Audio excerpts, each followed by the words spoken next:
GameMaker now has functions for converting structs and arrays into JSON and back, so this is a new method of saving game data and much better than anything we've had before.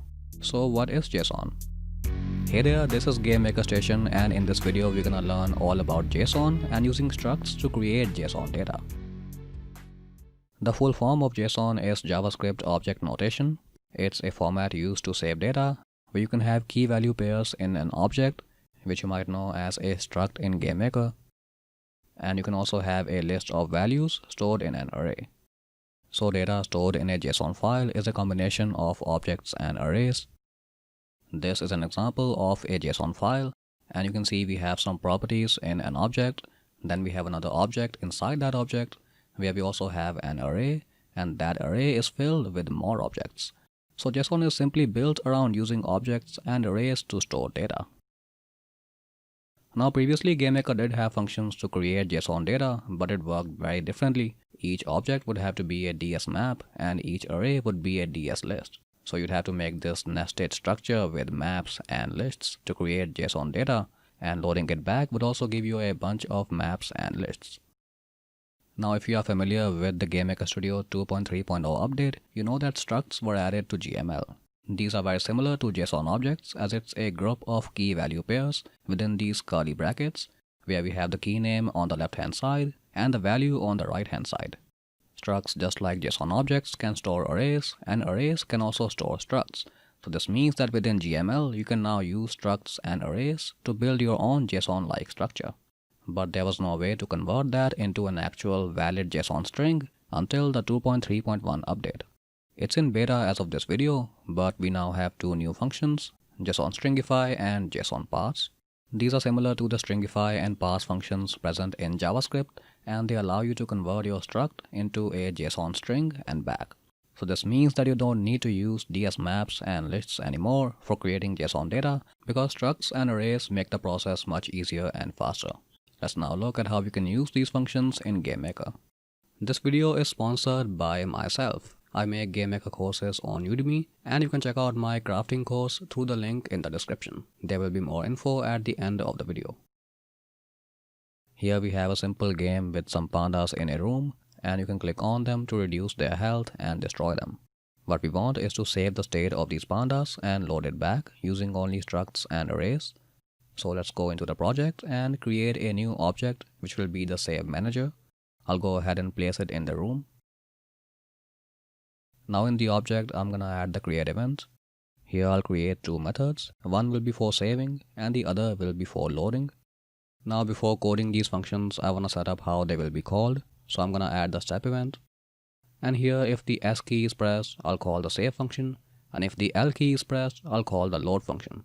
So now we have some pretty basic saving and loading functionality. Now we're gonna code our save function, but first I'm gonna click here to open this object in a new workspace, and now I'll go into the create event. In this function we wanna save how many pandas there are in the room and the data for each panda.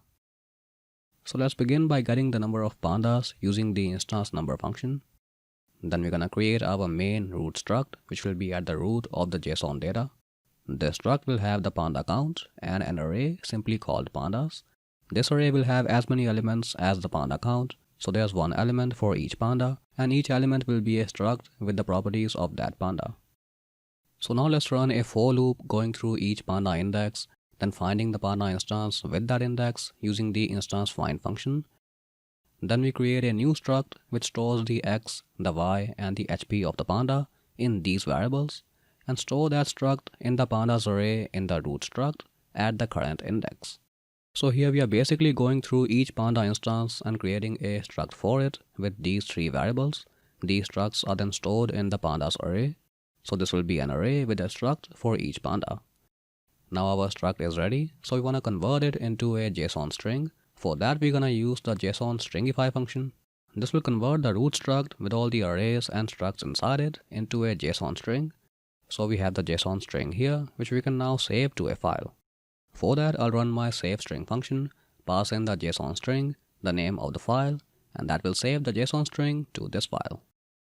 So this is where this function ends. Notice how we don't have to do any cleaning up like we'd have to do with DS maps and lists. We'd have to destroy them manually, but we don't have to do the same with structs and arrays because they are automatically garbage collected by the engine. Now let's see what's inside this saveString function. Here we are simply creating a buffer, writing our string to that buffer, then saving the buffer to the given file, and then deleting the buffer. Now we are using buffers because they are great for saving information and work easily on multiple platforms. Then here we also have a loadString function, which loads the buffer from the given file, reads the string in it, then deletes the buffer and returns the string.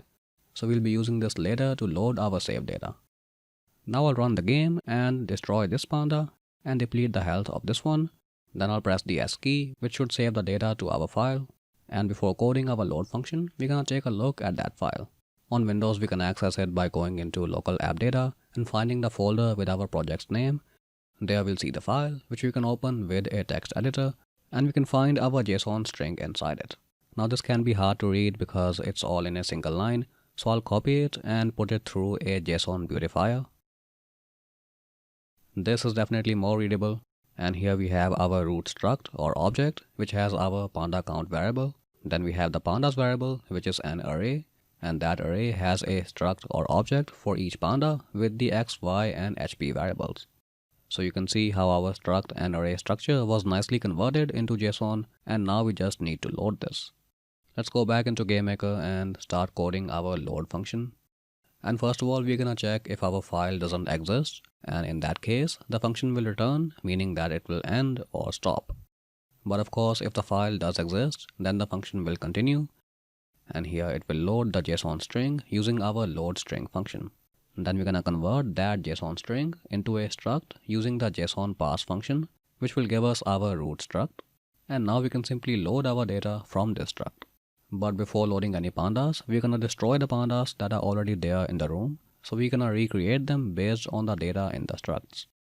Let's get the panda count and the pandas array, and then run a for loop to go through each array index.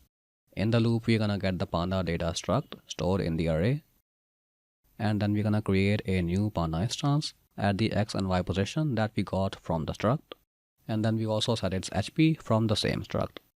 So in summary, here we are just going through the pandas array that we got from the root struct, reading the struct for each panda, and recreating it with the same data.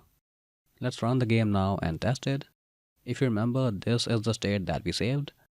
So I'll press L now and our game is back in that state. We have successfully saved data with structs and arrays and loaded it back. Now one important thing to note is that this only works with structs and arrays. It's not supposed to work with data structures like DS lists, maps, or grids. So if you add any of those into your JSON structure, the data inside them will not be saved. Only their IDs will be saved, and that will not be useful at all. To learn more about the world of GameMaker, check out my crafting course on Udemy. It has 6 full hours of GML content and a special Q&A section where I answer your questions and offer support. There will be a limited discount coupon in the description. Thanks a lot for watching. Make sure to subscribe for more GML content, and I'll see you in the next one.